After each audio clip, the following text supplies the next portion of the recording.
আসসালামু আলাইকুম ওয়া রাহমাতুল্লাহি ওয়া বারাকাতুহু। কবর থেকে বিভ্রস্ত অবস্থায় বেরিয়ে এলো যুবতী মেয়ে, কিন্তু কেন? আল্লাহর কুদরতি কারিশমা নিজের চোখে দেখুন। আর যে সকল মুসলিম ভাই ও বোনেরা ভিডিওটি দেখছেন তারা অবশ্যই ভিডিওটিতে একটি লাইক দিয়ে চ্যানেলটি সাবস্ক্রাইব করুন। চলুন ভিডিওটি শুরু করি। বন্ধুরা, এই ঘটনাটি ঘটেছে গিটগিট নামক অঞ্চলে।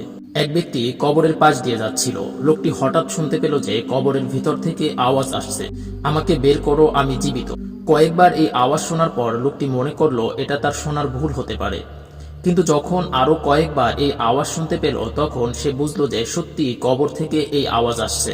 লোকটি পাশের গ্রামে গিয়ে মানুষদেরকে বলল যে আমি কবরস্থানের পাশ দিয়ে যাওয়ার সময় কয়েকবার কবর থেকে কারোর ডাক শুনতে পেলাম। কে যেন কবর থেকে বলছে, আমাকে বের করো, আমি জীবিত। লোকটির এই কথা শুনে গ্রামবাসীরা আশ্চর্য হলো। তখন গ্রামবাসীরা কবরস্থানে গেল এবং তারাও এই আওয়াজ শুনতে পেল। সবার বিশ্বাস হলো যে আওয়াজ কবরের ভেতর থেকে আসছে। তখন সবাই ইমাম সাহেবের কাছে গিয়ে জিজ্ঞাসা করলো, আমরা এই অবস্থায় কি করব? ইমাম সাহেব সবকিছু শোনার পর বললেন, যদি এই কথা আপনাদের দৃঢ়ভাবে বিশ্বাস হয় যে লোকটি জীবিত, তাহলে কবর খুঁড়ে দেখতে পারেন। এরপর সাহসী কিছু লোক কবরস্থানে গিয়ে কবরটি খনন করলো। কবরের মাটি সরানোর পর যখন একটি তক্তা সরানো হলো তখন তারা দেখলো ভিতরে একজন মহিলা উলঙ্গ অবস্থায় বসে আছে। তার কাপড় পচে গেছে এবং মহিলা বলল, জলদি আমাকে কাপড় দাও। তাকে কাপড় দেওয়া হলো। কবরের ভিতর কাপড় দেওয়ার পর মহিলাটি কাপড়টি পরিধান করলো। মহিলাটি মাথায় ভালো করে কাপড় দিয়ে অত্যন্ত দ্রুত গতিতে কবর থেকে বের হলো। তারপর দৌড়ে নিজের বাড়িতে গিয়ে একটি ঘরে ঢুকলো। পিছনে পিছনে লোকজন পৌঁছালো। লোকজন এসে দেখলো ঘরের দরজা বন্ধ। লোকজন মহিলাকে ডাকতে থাকলো দরজা খোলার জন্য। মহিলা জবাব দিল, দরজা খুলবো, কিন্তু যারা ভিতরে আসবে তারা কি আমার চেহারা দেখে ঠিক থাকতে পারবে?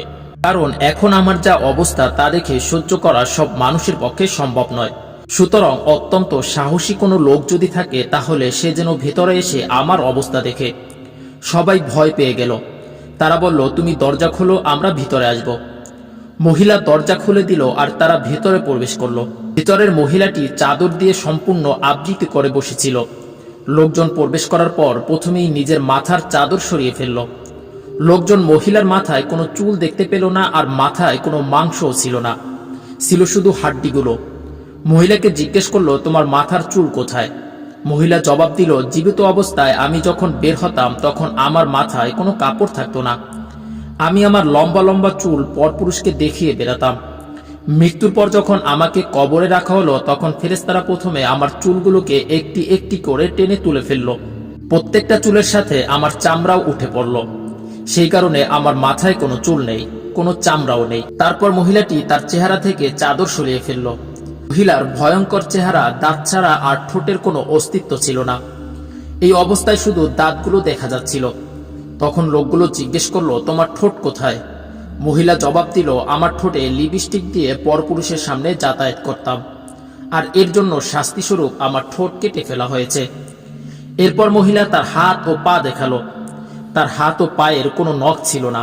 মহিলাকে জিজ্ঞেস করলে সে বলল, আমি নখে নেল পালিশ লাগিয়ে হাতে পায়ের আঙ্গুলগুলোকে রঙিন করতাম পরপুরুষকে দেখানোর জন্য, তাই আমার হাত ও পায়ের নখ তুলে ফেলা হয়েছে। মহিলা বলল, দেখুন, আমি জীবিত অবস্থায় সেজেগুজে মানুষকে দেখাতাম, নিজেকে বেপর্দা করে পরপুরুষের সামনে প্রদর্শন করতাম, যার শাস্তি আমাকে মৃত্যুর পর কবরে দেওয়া হয়েছে।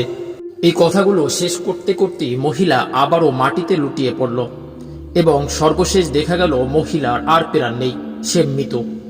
এরপর দ্বিতীয়বার তাকে কবর দেওয়া হলো। মাওলানা তারিক জামিল সাহেব তার চোখে দেখা কবরের আজাব বইটিতে এই সত্য ঘটনাটি প্রকাশ করেছিলেন। এই ঘটনাটি একটি সত্য ঘটনা। বন্ধুরা, মহান আল্লাহ তাআলা আমাদের এই ঘটনার দ্বারা এটাই দেখাতে চেয়েছেন যে মহিলাটির কি করুণ অবস্থা হয়েছে, যাতে দুনিয়ার মানুষ এই ঘটনা থেকে শিক্ষা গ্রহণ করতে পারে। বন্ধুরা, ভিডিওটি কেমন লাগলো আমাদেরকে কমেন্ট করে জানিয়ে দিন এবং আমাদের চ্যানেলটি সাবস্ক্রাইব করে আমাদের পাশেই থাকুন। ধন্যবাদ সবাইকে।